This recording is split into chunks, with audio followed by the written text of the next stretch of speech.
to some violent content. Parental discretion is advised. So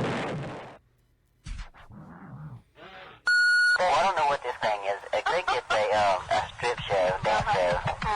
Work there, dude. Welcome to DeaconLive.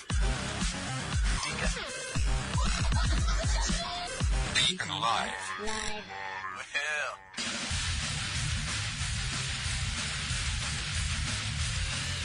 Welcome back, guys. On today's show, now how does it feel to be on the other side, you jackass? Oh, that's horrible opening. Always a So I don't horrible know what this thing is. opening. I think it's a strip show, dance show.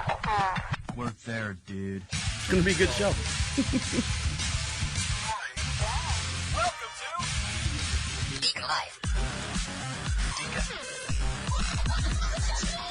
DeaconLive. Live. Well, Welcome back, guys. On today's show, now how does it feel to be on the other side? And actors cannot be actors anymore. And also, who is going to eat all these hot dogs anyways on the 4th of July? And happy Bobbi Bonilla Day to everyone out there listening to us here on the DeaconLive podcast. How are you? How are things? How are things going? I hope everything's good for you. I hope everything's doing all right. And before we get started, deep breath, arms overhead, and stretch, and down. Whew. Well, take all that in. Jeez. Well, I'm hoping everyone's doing all right. You know, the riots have kind of slowed down a little bit. I'm not doing okay, though. And there's a couple things I want to dive into on this podcast and stuff, and I'll explain it the best way I know how, and that's just through talking to you. But one thing that now let me start by saying this, and I'm not getting into the riots or anything.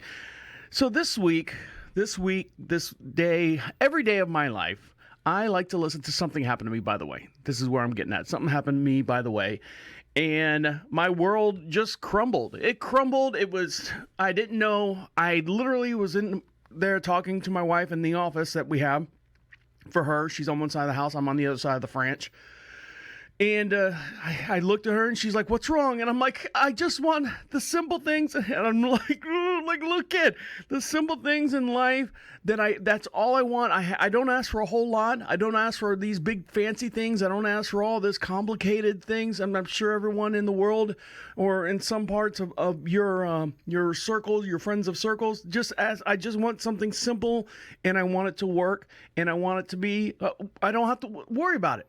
A lot of times it's your car. A lot of times it's, the roof leaking or something going wrong with anything that you have mechanically wise. So the other day, my trials and tribulations with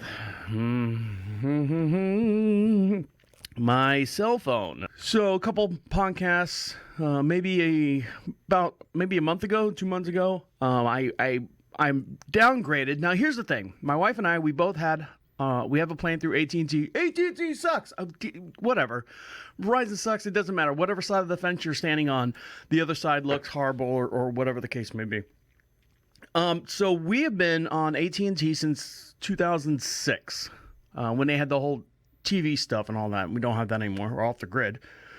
But we've had this plan, and as long as we renewed the plan and signed up for 2 years and blah, blah, blah, blah, blah, we were allowed to have the total unlimited data. I mean, the true, original, grandfathered in unlimited data. Like every time we have to renew our phones or get new phones and update our phones, we physically have to call AT&T headquarters. And Mr. AT&T goes, yes, they've been here for so long. They're a loyal customer.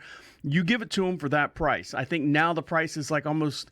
For the phones that we have and the data plans, I think it's like maybe $150 or something like that just for 2 phones. And we don't pay anywhere near that because we've been with them so long and we're on that plan. So we have tried to scrimp and save a phone. Now, I don't need the top of the line. My wife wants the top of the line one every time we upgrade the phone. So what happens? She gets the upgrade. I get the hand-me-down. So I get her old phone. And then it's just a vicious cycle. She gets the upgrade, I get the downgrade. She gets the upgrade, I get the downgrade phone from her. So over the years, we've collected several downgraded phones. Now, of course, me being a physical person, whether it be, out on the basketball court there, fellas, or just out here doing yard work or anything like that, or just physical stuff outside. I have to have my phone on me because I constantly listen to music. I constantly listen to news, radio. I constantly listen to that. If I'm awake, I've got headphones in. And I've gone through Bluetooth. I've gone through wired, unwired, untethered, whatever. I've gone through so many of those different headphones because they either get broken or wet or combination thereof, or they just take a dump on me.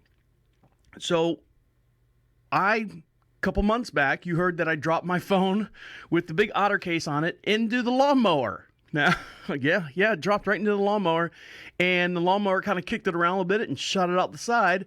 And it worked for a little bit, but it's like, you're holding it in your hand and you're watching it die. You're watching, like in the movies, you're watching your best friend who got shot. You're like, stay with me, Timmy. Stay with me, Timmy. Oh, shit. Luckily, I had an old phone, one of my wife's hand-me-down from a hand-me-down before, but I didn't have a case for it. No case whatsoever. So, those phones are slippery. Those phones, we've got Samsung phones, and I think the one I have had is the S6 now. Well, before now.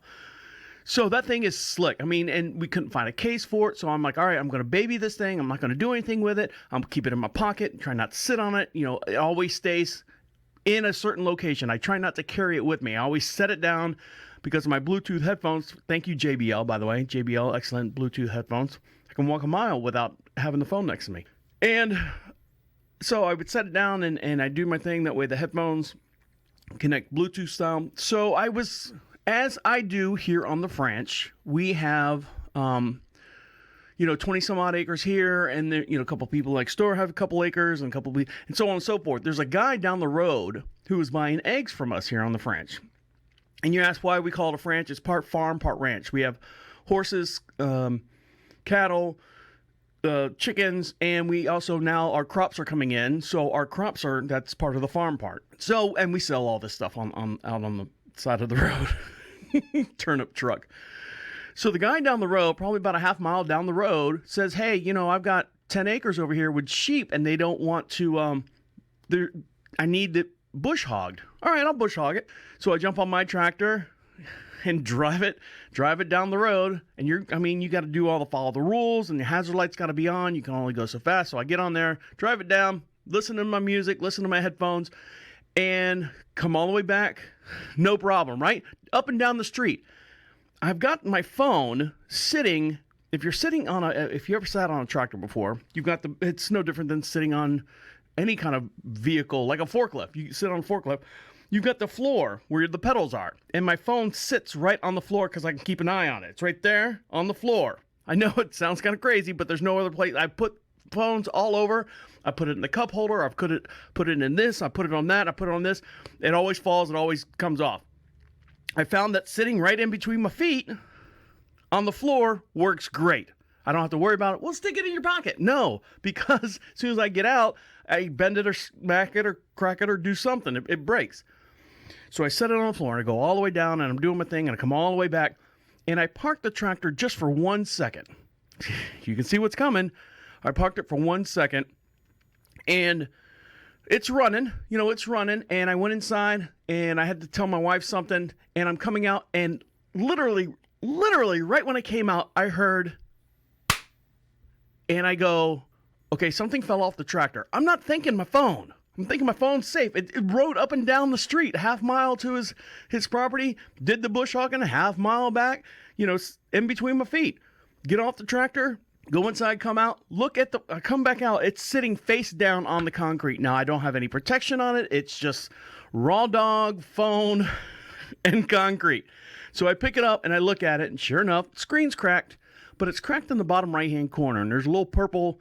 It's now purple in that one little spot, like a bruise, but it's a LED bruise. And I press on it, and as soon as I press on it, that bruise gets bigger and bigger and bigger, and the phone starts, Timmy, come back, Timmy.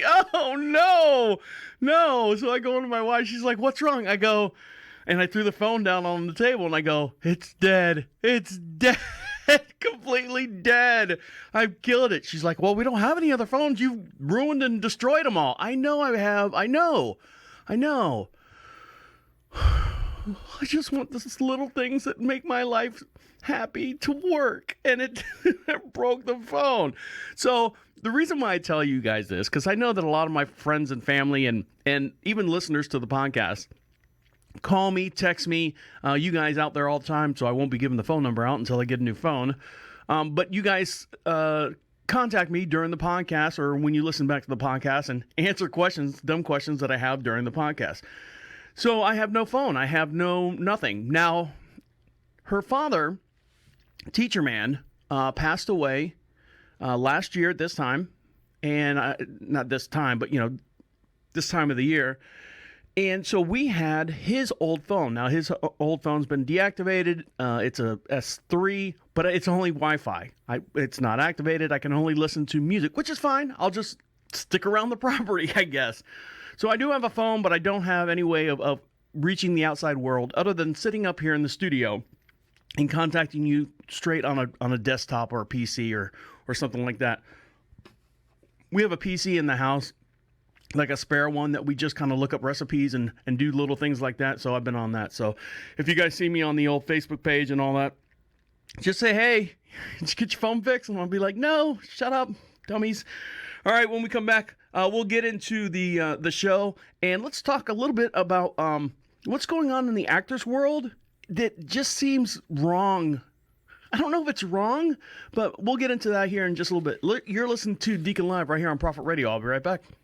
There's nothing like a great cup of coffee. And Nautical Star Coffee carry delicious coffee in their online store that tastes amazing, and it's made fresh to order. Located in North Carolina, Nautical Star Coffee wants to be your go-to online coffee store. Like you, they were tired of the same old mediocre coffee that cost a fortune but had little flavor to show for it. At Nautical Star Coffee, there's no minimum purchase required. Sometimes you just want one bag of coffee, and that's fine with them. Their coffee is roasted, bagged, and shipped at the time of your order to ensure freshness. They search for the best coffee blends from Honduras, Colombia, and Costa Rica to give you the greatest cup of coffee. They're also veteran-owned and operated and truly value your coffee needs. If you want the coffee labeled with your own logo, let them know. They can do that for you. Perfect for restaurants that want to have their own coffee brand, and great for your local company or small business too. Start shopping right now at nauticalstarcoffee.com. That's nauticalstarcoffee.com.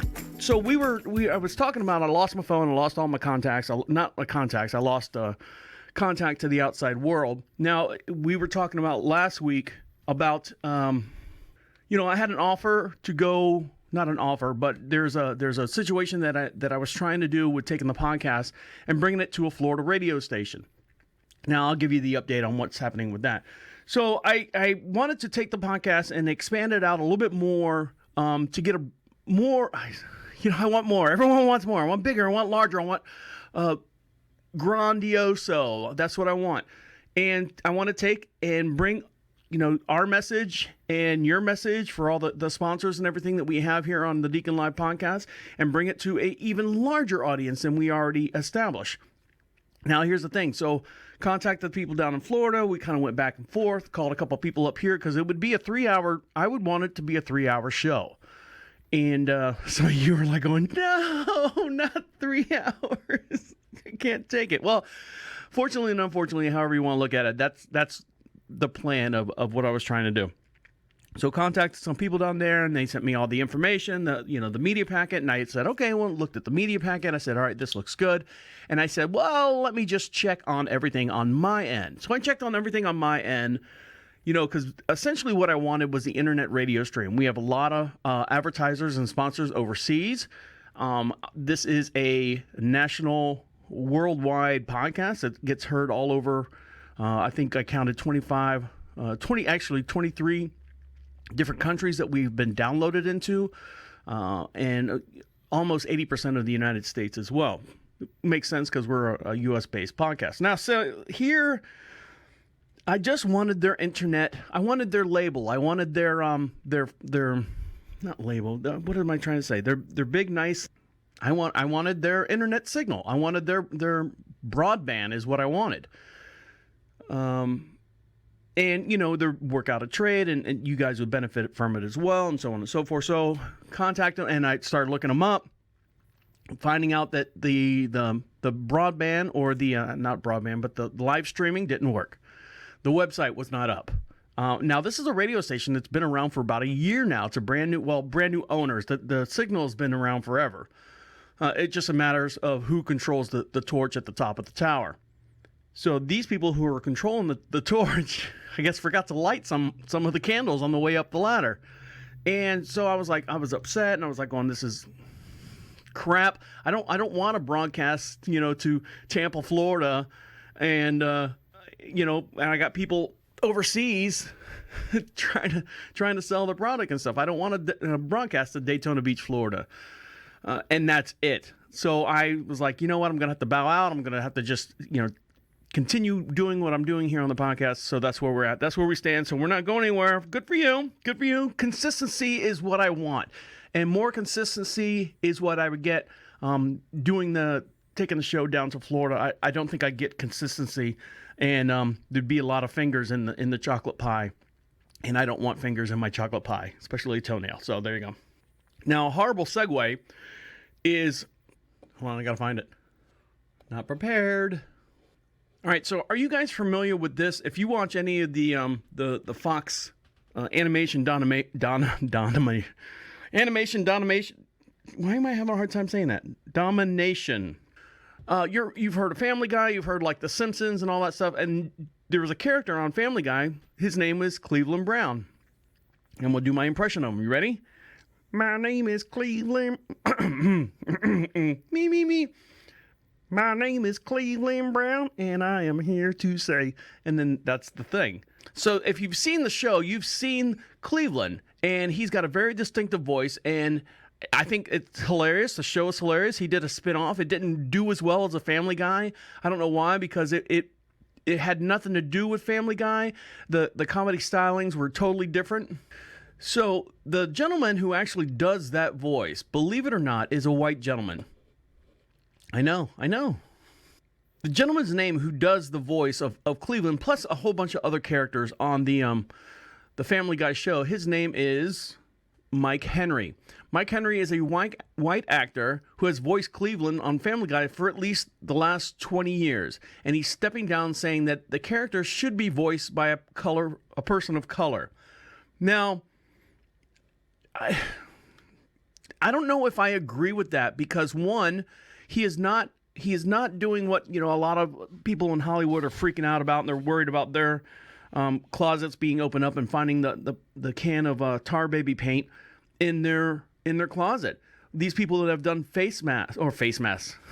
You can tell I'm thinking about Corona. They've done blackface.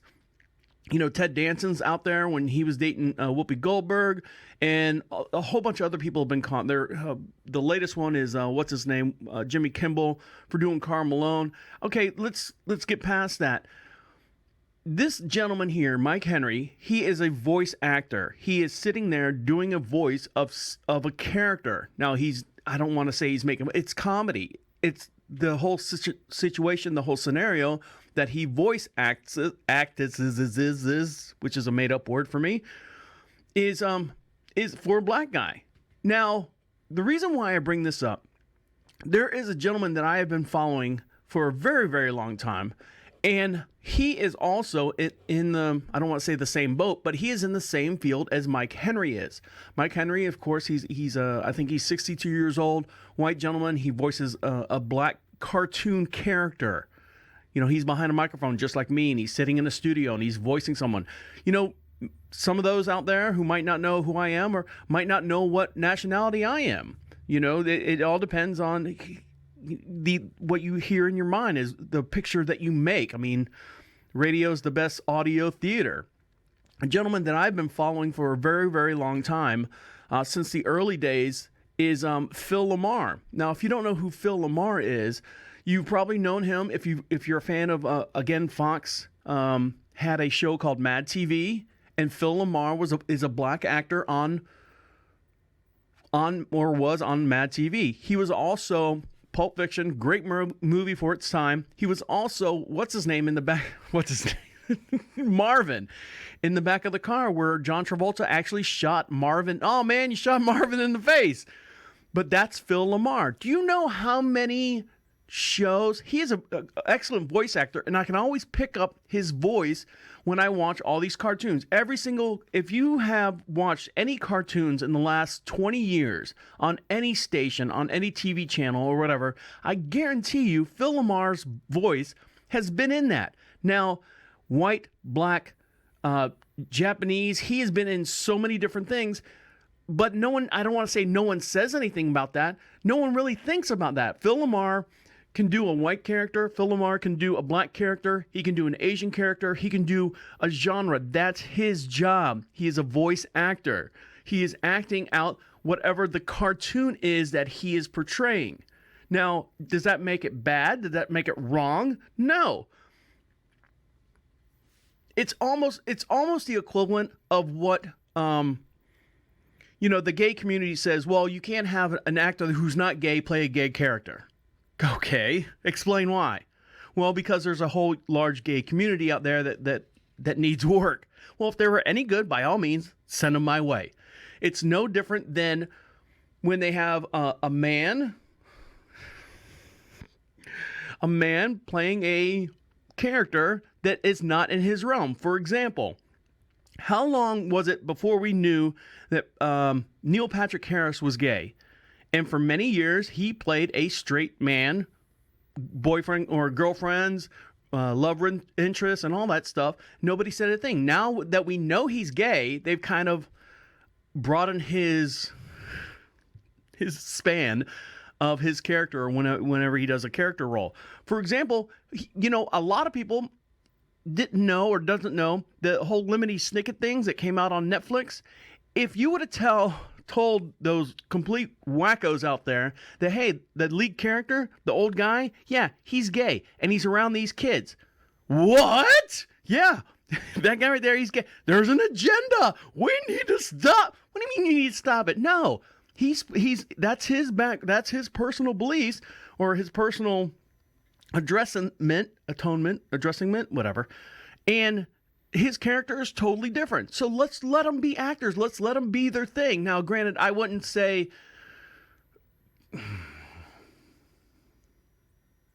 I don't know what I'd say. When you start crossing races, that's a little bit different physically. Like, you physically look and you're seeing people that are crossing races. But outside the races, sexual orientation, beliefs and stuff like that, I don't think actors should be... But that's what they're doing. They're being guilted into, hey, you know what? Hey, we got a perfect part for you. Oh, what is it? You're going to be, I don't know what character. You're going to be, I'm going to just pick a black guy. You're going to be Mr. T on a kid's show. Oh, really? Yeah, it's a cartoon. It's animated, so you can just do his voice. I pity the fool who don't eat their cereal. Oh, my God, you're racist. You're doing blackface. No, I'm not. I'm doing Mr. T's voice. Comedians for years have been doing it. For years. Rich Little was the famous one. All right, well, there you go. When we come back, we'll dive into who's wearing face masks and why they're not wearing face masks, and how does it feel now? Pointing the fingers back at you. So stick around. You're listening to Deacon Live right here on Prophet Radio. I'll be right back. Want to go outside and play? Let's go play.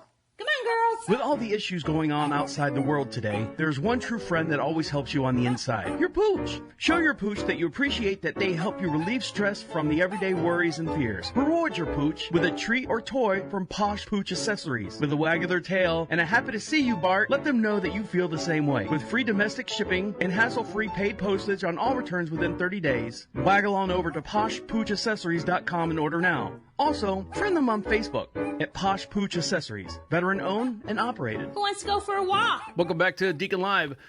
Make sure you follow us on all our social contacts and stuff. And the way you do that is go to ProphetRadio.com, PROPHET Radio.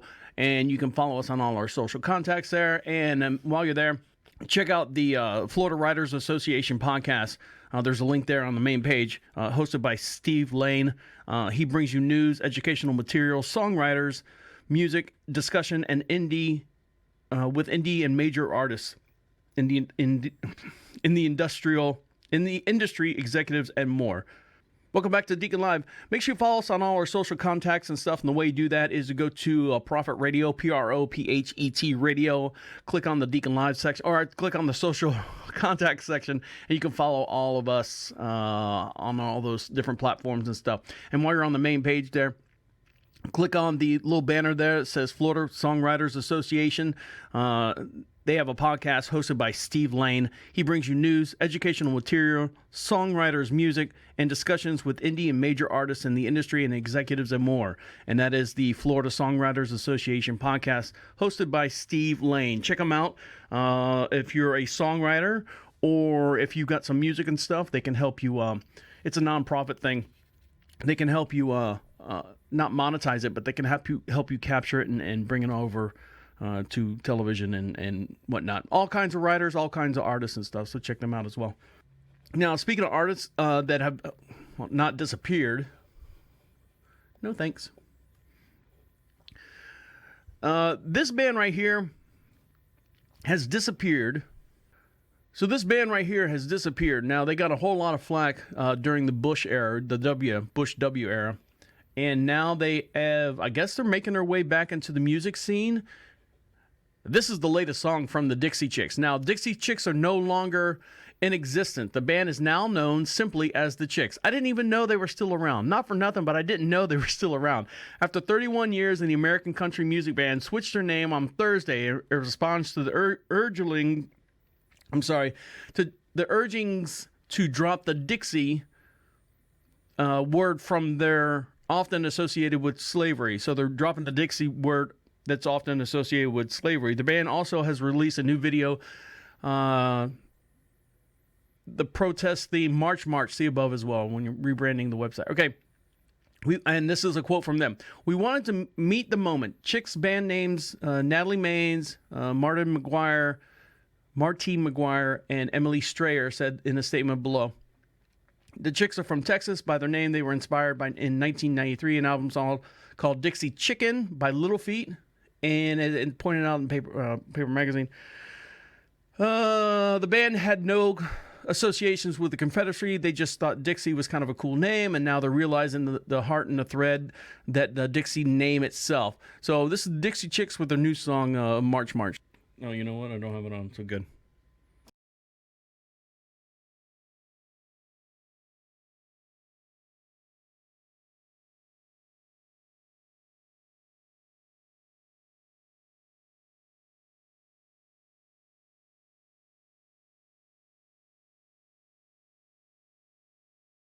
And stuff as far as what's going on in the nation and stuff.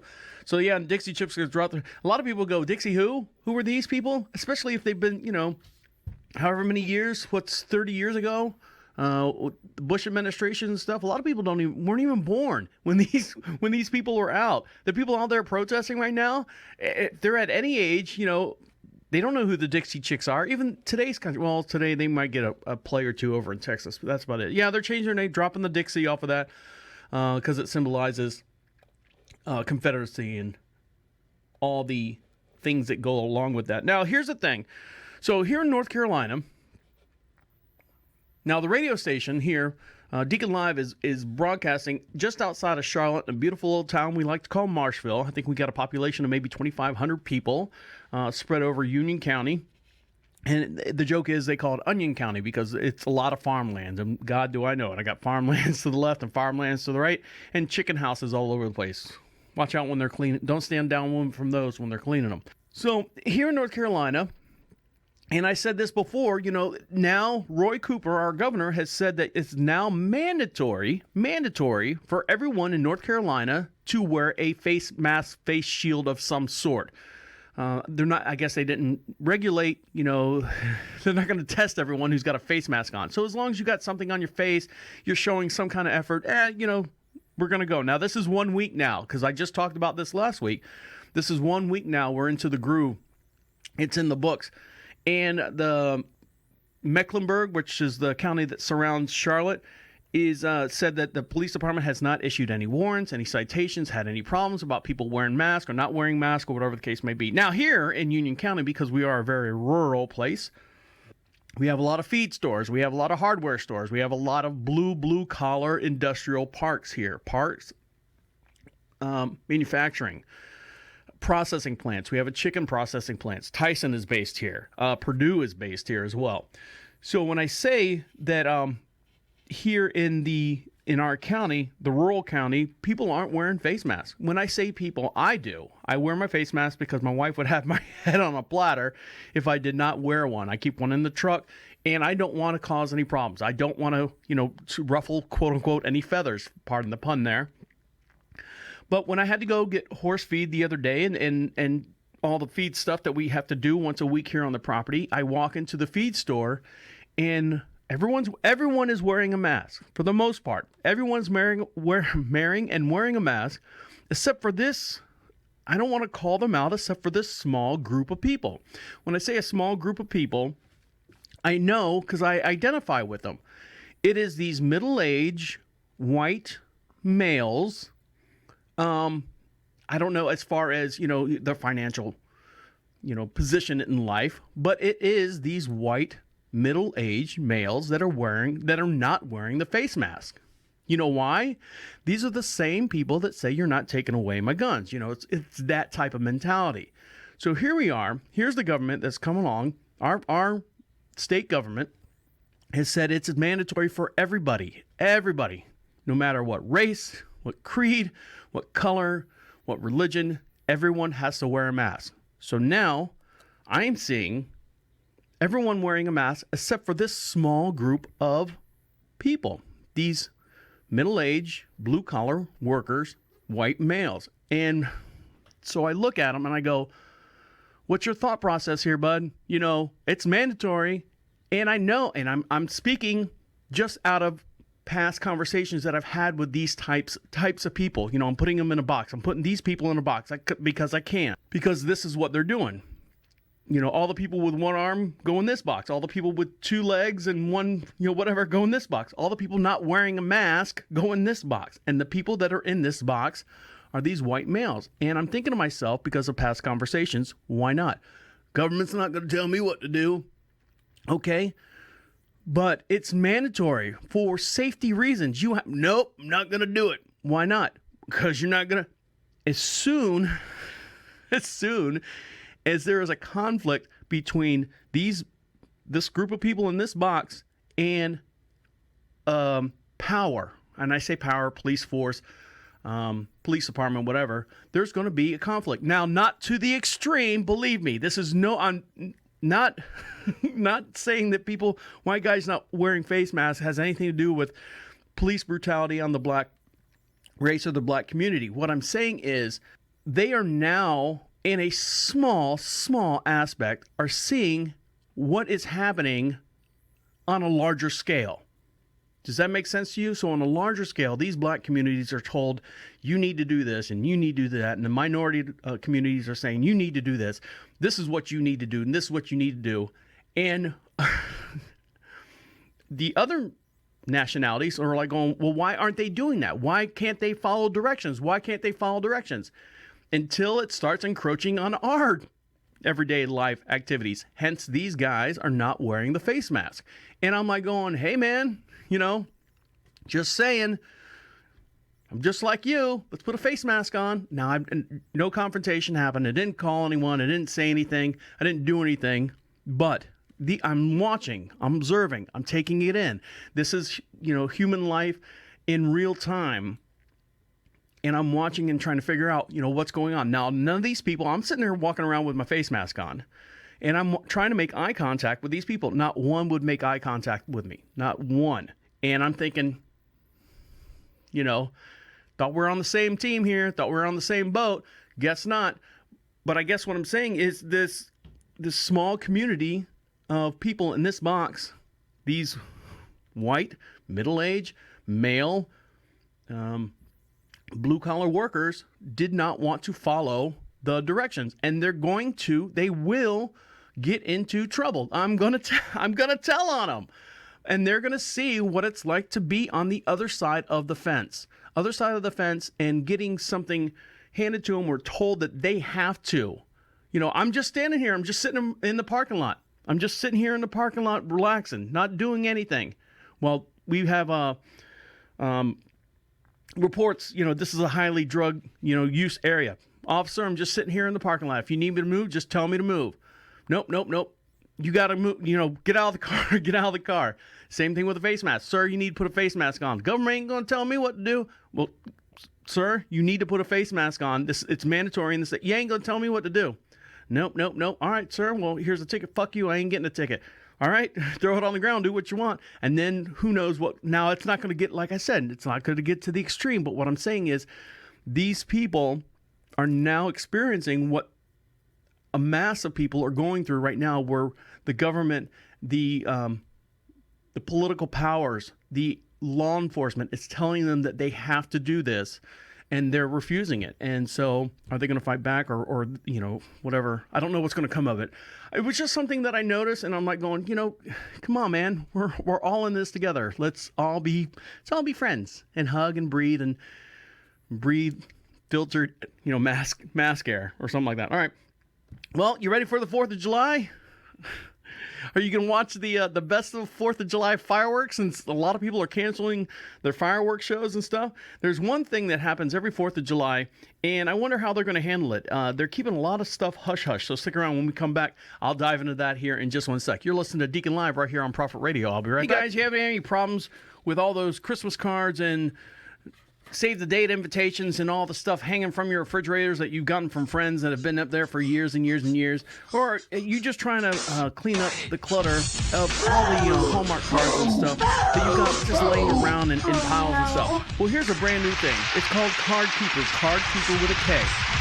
In a nutshell, Card Keeper allows you very easy access to capture digitally copies of your cards, no matter what kind of cards they are. You can separate them in categories. You receive letters, cards, invitations over the years and years, and some of them are priceless. And you would like to capture these cards in a digital format and keep them from falling off your refrigerator doors. Here's how Card Keeper works. Card Keeper with a K. As soon as you open up the app, you get to choose from 2 different options. Store a new card or search save cards. Storing new cards is easily as snapping a picture and then selecting what category you'd like to put them in. Searching for save cards is easy as typing up the sender's name. Get your Card Keeper today by going to ProphetRadio.com and click on the Card Keeper icon. That's ProphetRadio.com. Click on Card Keeper icon. Welcome back to Deacon Live. You just heard the Richmond Band and their new song called Remington. Their new album is out right now. Came out on June 26th. You can find all their information, booking information. Go to ProphetRadio.com and click on the Richmond Band banner right there. With influences from Alter Bridge, Alice in Chains, Heart, Keith Urban, Pearl Jam, and all those guys. I like them. My wife, you know what? We were listening to, we always listen back to the podcast and stuff. We have a couple friends over, light a bonfire and stuff. And we listen back to the podcast. And it's just fun, just one of those things we do on a Friday night. And my wife goes, "Who is this?" And I said, "Well, it's one of the new guys on the show here." She's like, "I really like that song. So, Richmond Band, you got a thumbs up for my wife. So she's hard to please, and God knows I know it. No, I'm just kidding. She's great, but she's got great taste in music. Now, 4th of July, speaking of having a big bonfire and stuff, I know my mom and dad are probably freaking out. Not my mom and dad. Well, my mom is, probably not my dad. But, I said that I accidentally dropped the phone. Well, I say I dropped the phone. It wiggled its way. It found its way off the tractor where I had it somewhat snugly, securely on the floorboard of the tractor, but I didn't realize, my driveway's got like a 3-degree pitch and the vibration of the tractor running because it's the diesel. You don't really want to turn it on and off. So I let it ran in the house. Phone slipped off, vibrated its way and went poof, like a pancake, like butter. What's it, toast and butter? You throw it in the air and butter side down 50% of the time and other non-buttered side the other 50%. Well, this is the 51% and went face down, cracked it. Now I've got a big purple light Bruise on my phone and it doesn't work anymore. So not that I lost all my contacts, but I just can't contact with the outside world on that phone anymore. All my outside contact is done through the PC. So I'm constantly running down to the studio because all my docs and studio programs are located here. And then I've got just a regular kitchen PC where you just kind of, search stuff or whatever. Hey, Alexa. And she's just like, I don't know about that one. I'm like, you whore. She sucks. Now, speaking of sucks, 4th of July, they're canceling all these different things. Fireworks display, they got to get their orders in to purchase the fireworks. This is way back in March when this whole coronavirus thing started. And so no one's really, what are we going to do 4th of July? You got to put your order in now. Well, I don't know what a lot of, laser shows are going to be the next thing. It's going to be loud music and laser shows. I guarantee you. Some places are actually running big screen TVs with video footage of like past fireworks or something. I've heard about some people doing that in other neighborhoods. That's kind of a ripoff. Hey, look, it's a movie of fireworks. It's kind of like when you record fireworks on your phone. You're like, I'm going to keep this forever. And what do? Delete. Next day, delete. Look at that one. You never seen fireworks before? No, I never seen them do that particular sparkle thing in the air. Delete. Get rid of it. 5-minute long with and the rockets, whatever the song is that they play. Delete. At the end of the day, I need storage for my Instagram pictures. Delete. Something else that is not getting deleted this year.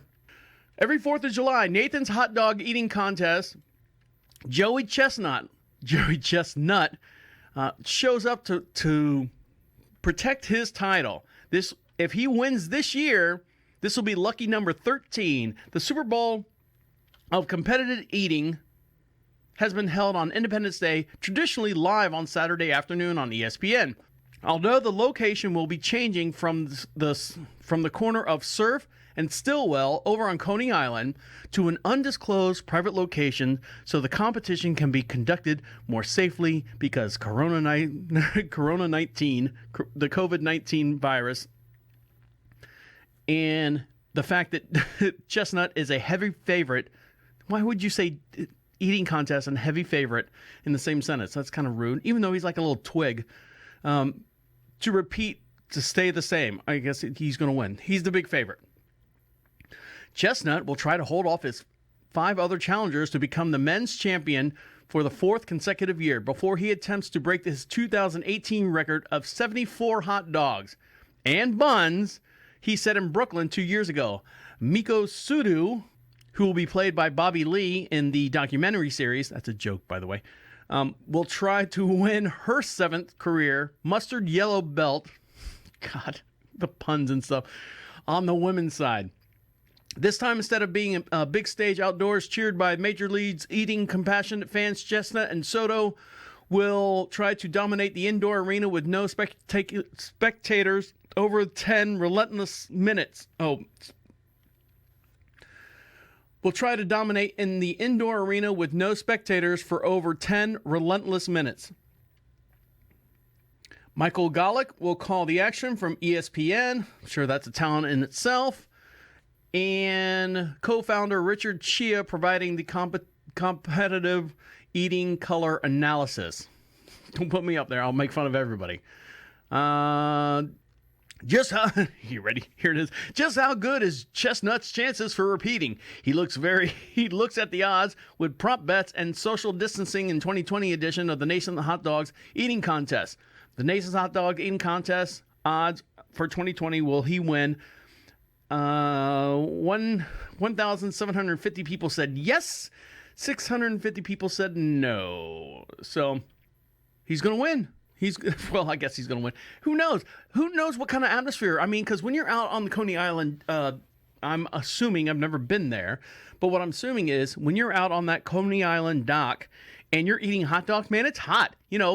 You can eat. Can you eat a lot if it's hot? Especially if you got the water and stuff. What if they bring it into like an air-conditioned airplane hangar and they just have it in there and there's like a couple cameras and stuff and you really don't, you get kind of bored. If you're in front of a bunch of people, the cheer of the crowd, eat those fucking dogs. So you're like, hell yeah, I'm eating these dogs, man. I'm eating them. Nom, nom, nom, nom, nom. But if you're just sitting in a airplane hangar and you've got cameramen that are 3 times the size that you are, and everyone's just like going, and Joey Chestnut's grabbing another hot dog, and he's putting it in his mouth. Oh my God, he's going for the water. Yes, he is, Charlie. Mm-hmm. But you don't hear anyone going, yeah, Joey. There's no cheer. There's no background noise. There's no kicking the ass to eat that other hot dog. It's like sitting at home with your TV loud in the background or something like that. I don't know if he's going to do it. I don't know if it's the same. I would think there'd be a trade-off. We can't really do that. Pipe in some music or something. I don't know. Put some Slipknot in there or something. All right, when we come back, how would you like to retire from your job and outside of a pension or any kind of retirement and stuff, you were still guaranteed X amount of money for the next 35 years? Guaranteed. With an 8% interest after every 5 years on that. Well, when we come back, I'm going to tell you about this one person who did that, and everyone has called him out, not called him out, but celebrates that day here in the United States. You're listening to Deacon Live right here on Prophet Radio. I'll be right back. Welcome back to Deacon Live. This section is brought to you by Uplift and Inspire Me Too, dedicating and promoting love rather than hate. You can go to prophetradio.com and click on their banner there, and she's got some new great women's tees up there that says, stop the hate and show some love. So make sure you go over there and support Uplift and Inspire Me Too clothing line. You got a bunch of great stuff over there as well. And pick up yourself a mask there. And they got a cool mask with the COVID-19 certified mask there as well. They ship them out to you. Now, we were talking about making some money and earning that for a very long time. Now, do you guys know what Bobbi Bonilla Day is? No, Deacon. We have no idea what Bobbi Bonilla Day is. So I'm going to play this little clip right here for you. And spin this around. Oh, please don't open up that other one. Close. Thank you. Oh, that's not what I wanted. Here we go. While they were building Shea Stadium.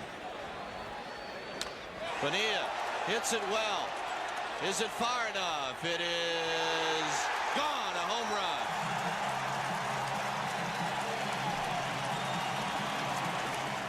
So today is Bobbi Bonilla Day. When I say Bobbi Bonilla Day, he is on July 1st. It's time now for Met fans everywhere to wish each other a happy Bobbi Bonilla Day. Why? Why not?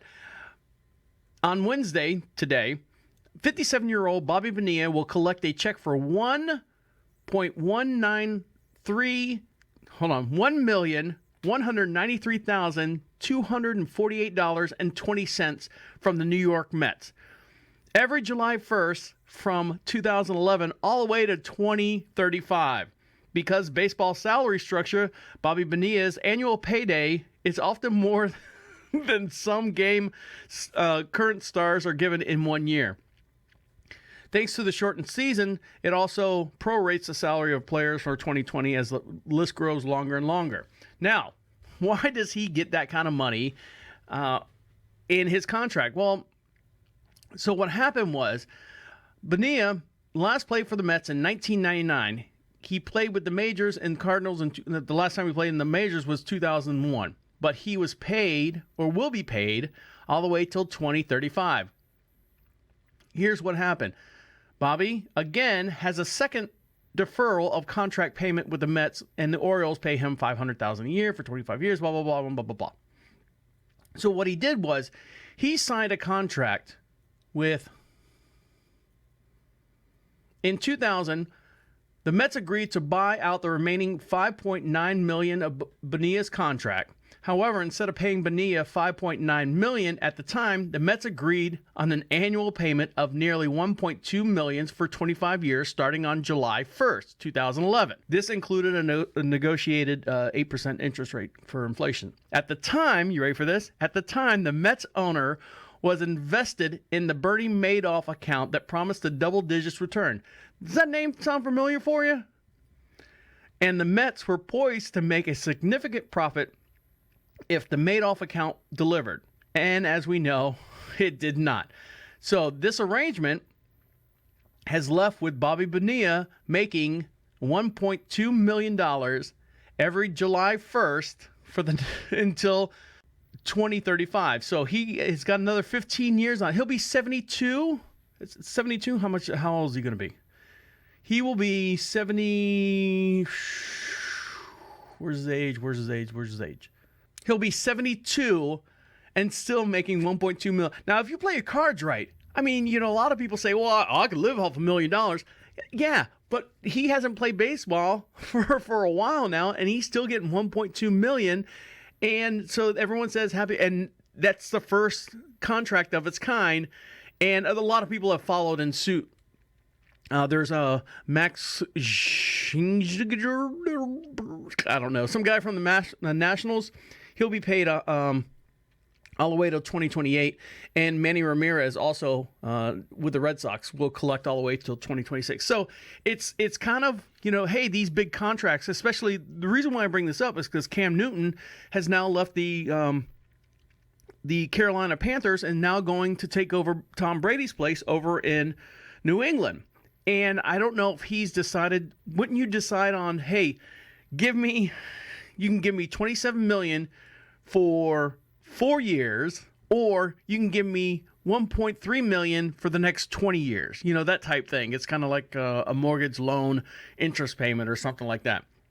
And that way it'll free up some money in the old pool there. I would do that. Wouldn't you do that? Instead of trying to gather all now, well, you might be dead in 10 years. You might be dead in 5 years. You might be, broken A. Why not? Why not do it? Why not? I think they should structure that anyways, but I mean, that kind of taxes us. So a happy Bobbi Bonilla Day, right? So there you go. Now you know. Now you know. You know what? Speaking of knowing and not knowing stuff. So my mom, Freudian slip there. So my wife is watching this show called The Order. And I saw it on the Facebook feed before my phone took a dump on me. Literally took a dump on me. And I've seen like good reviews and stuff. My wife goes, I'll check it out. I'll watch it and stuff.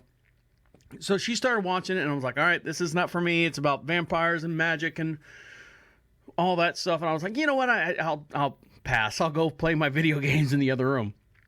But one morning, this past Sunday, I sat down and we were having breakfast in the main room there.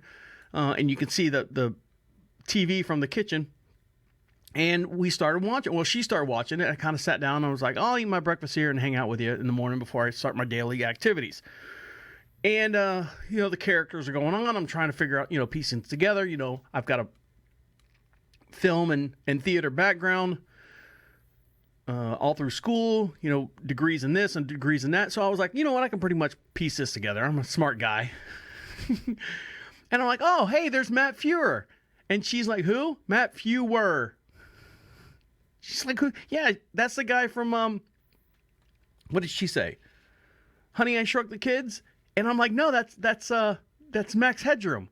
She's like, who? And I'm like, it's this guy.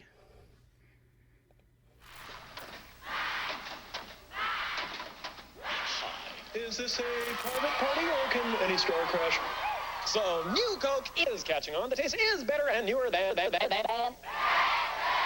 Oh, you said the P word. So, what I want to know is, if you're drinking Coke, who's drinking Pepsi? If you can't beat it, catch the wave. Coke. So that's Max Headroom. And she's like, I don't know who, I've never seen that. I've never seen that head. I've never seen that complete icon. But in the 80s, if you were born in the, well, not born in the 80s because you wouldn't have seen it, but if you're a person of my age, you can tell my wife's a little bit younger than I am, a little bit. Max Headroom is a fictional artificial intelligence character known for his quick wit and stuttering and all that stuff.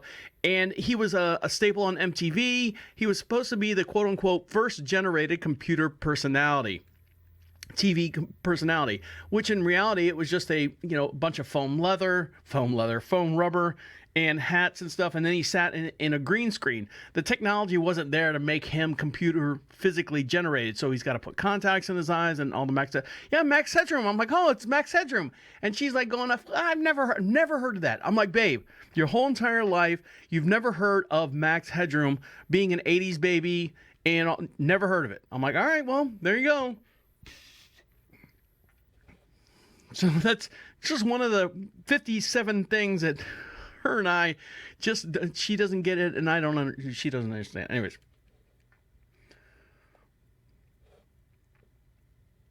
When we come back, I'll dive into some stuff that I'm watching and some of the stuff that I used to watch that's coming back. So you're listening to Deacon Live right here on Prophet Radio. Welcome back to Deacon Live. You just heard Serenity Pure and her new song, Not a Cute Look. I like that hook that she's got there. Not a cute look, not a cute. I like that little hook there. And I'm anxious to hear more from her. Her music tries to inspire people to bring a different flow to your ears. As a little girl, she was always been writing music and always writing lyrics. People told her that she would never finish school. Her music is different, and she also deals with unique topics and various things and issues that she's dealing with today. I want to hear some stuff from her now, being these whole the riots and everything that's going on right now. So I'm anxious to hear something from her, and that is Serenity Pure, SERENITY, Serenity Pure, and you can find her on Prophet Radio as well. Now, some of the stuff that I have been watching, it's all about this guy, me. All about this guy. Everything's kind of shut down. Everything's kind of being, it's slowing down as far as what's coming out on, your Hulu, on your Netflix, because all the production studios are down. All the filming crews are down. It's now catching up to us, is what it's doing. It's now catching up to us. Now, one of the shows, I guess, was in the can or in the books a long time ago, and they're just starting to release it now, is this new series right now from the creators of Robot Chicken, the producers of Robot Chicken, is this new series on Hulu. It's a stop animation, and here is the trailer that I've been watching. It's called Crossing Swords. Scream and butt stuff. Right. Wait. So, to describe what's going on, very, very long time ago, before the Weeble Wobbles came out, there was a group of, before Legos came really, really big, there was these little toys called Little People. And Little People, the original Little People were, I don't want to say whittled out of wood, but they were like dowels, like wooden dowels with a circle head painted on with, dots and stuff. So it was a round dot on the head, and then everything, the body and everything was all wooden. So the early original people, I know, I'm losing a lot of you out there. What is he talking about, wooden toys? What farm does he live on? Oh, so, but the wooden people, they as they advance in making them, they started out square. And so there's all these square wooden little people from the look at I'll post something on it. Little people, which is the toys you had. So like the little car would have like a little, at the time the round ones were out, little round cutout, and you would put the round thing, and it had the dog, Petey the dog, and everyone, there was a mother and father and all the different characters and stuff with a big round head and big weird wooden dowel body. So this is a stop animation using the very, very original ones that were square. Everyone's like going, I don't know what you're talking. Some of the voice actors that lend their voices. Oh, here we go, back to voice acting. Some of the actors that are lending their voices to this show called Crossing Swords is Nicholas Hoult, Adam Pally, Pally, Tony Hale, you know him from Arrested Development. Breckin Meyer, he's always a staple. You can always hear his voice as well. Adam Ray, Luke Evans, Tara Strong, Seth Green, part of the whole Robot Chicken, Yvette Nicole Brown, Ben Schwartz, and Rob Corddry. You know who Corddry is. Yeah, he's in a Hot Tub Time Machine. But see, I mean, these are voice actors that are lending their voices to characters, wooden fucking characters. Are they going to tell them, is my wooden character white or black? It doesn't matter. Just do it. Oh, Jamil is the one from, she's an Indian woman from, A Good Life. She was the tall, brunette Indian girl. Very, very pretty. Now, one thing that I used to watch that's coming back, and I can't, they've done this before. They've tried to revamp it, tried to get everyone to watch it a few years back. I think it failed, but in its original birth was a friggin' success. and it's this show right here.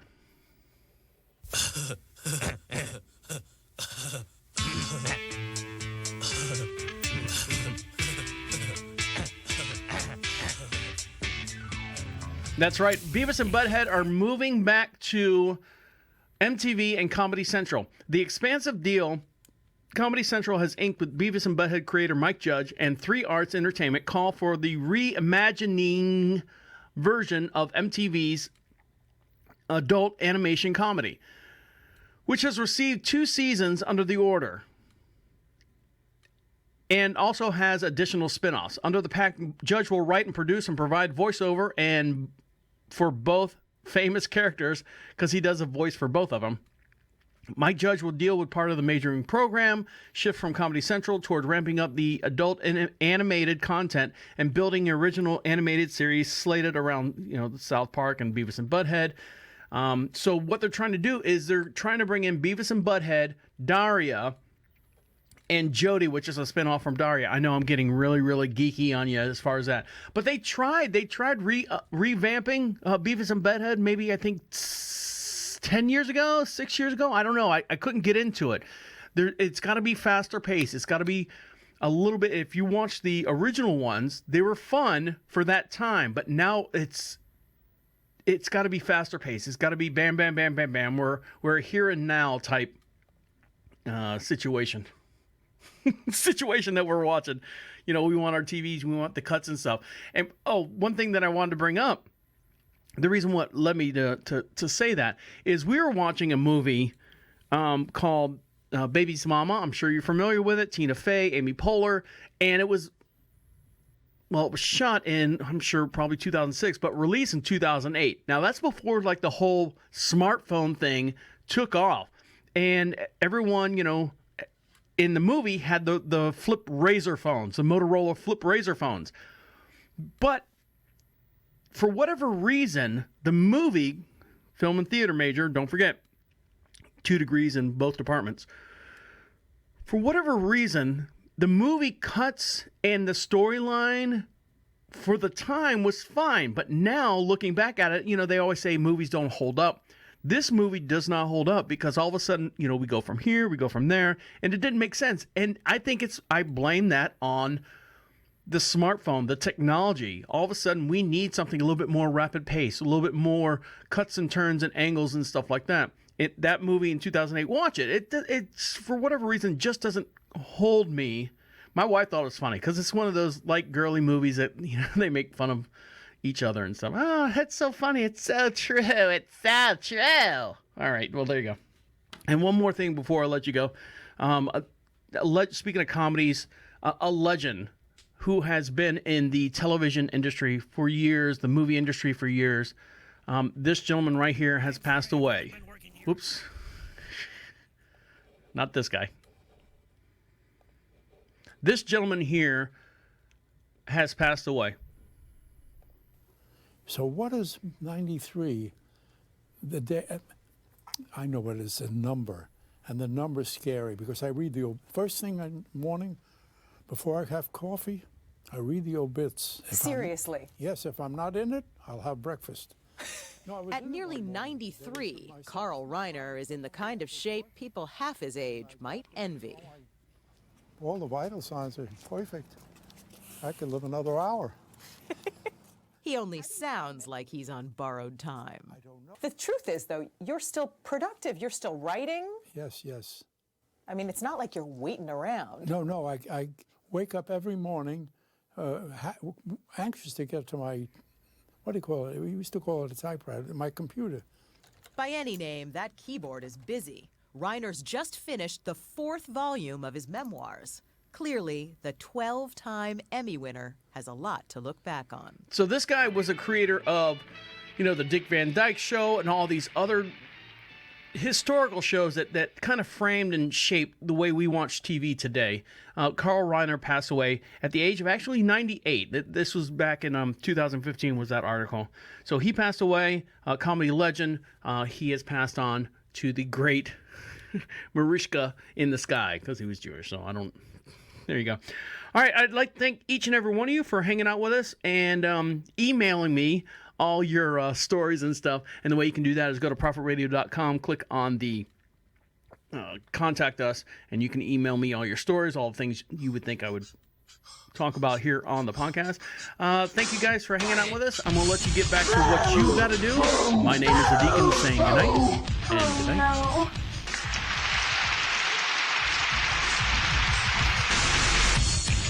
Wait, come back. This is the end. The absolute end. Écoute-moi.